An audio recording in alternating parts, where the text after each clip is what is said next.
Après avoir reçu la mission de s'emparer de la couronne de la reine, les mignons se rendirent aussitôt au musée. Mais à peine entrés, ils furent repérés par un agent de sécurité. Jim sortit immédiatement son chapeau hypnotique et réussit à hypnotiser le garde.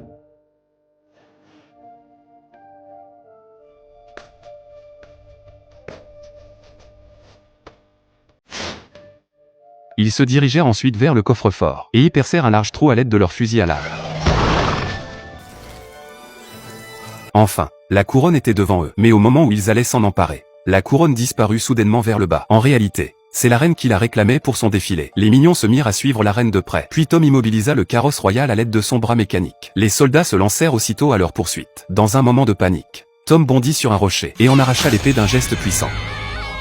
À cet instant, une colombe de la paix s'envola, et les soldats tombèrent à un à genoux. Il s'avéra qu'une légende habitait ce château. Celui qui parviendrait à tirer l'épée du rocher deviendrait le nouveau roi. C'est ainsi que les mignons devinrent rois, et se retrouvèrent à mener une vie de luxe aussi fastueuse qu'ennuyeuse. De son côté, Anna, après avoir vu la nouvelle, entra dans une rage folle. Elle fit irruption dans le château sans cérémonie. Les mignons, reconnaissant leur patronne, s'empressèrent de lui offrir la couronne. Mais la première décision d'Anna en tant que reine fut d'envoyer les mignons directement au cachot. Elle les soumit alors à toutes sortes de supplices. Lorsqu'on tenta de les démembrer, on découvrit qu'ils étaient étonnamment élastiques. On avait beau les étirer, ils ne se rompaient jamais. Lorsqu'on voulut les pendre, on réalisa que la chose était tout bonnement impossible, car ils n'avaient pas de cou. Profitant de l'absence du geôlier, les mignons s'échappèrent par les égouts. Ils grimpèrent sur le toit d'une église, et firent tourner un lustre par mégarde. Le lustre s'écrasa juste sur la tête d'Anna. Tout le monde crut que leur nouvelle patronne venait de passer l'arme à gauche. Mais Anna était parfaitement indemne. En revanche, elle était cette fois véritablement hors d'elle. Anna ordonna à tous ses soldats de les traquer sans merci. Les trois compères prirent immédiatement la fuite. Mais Jim et Tom furent quand même capturés. Anna menaça alors Sam de se montrer au plus vite. Pour sauver ses camarades,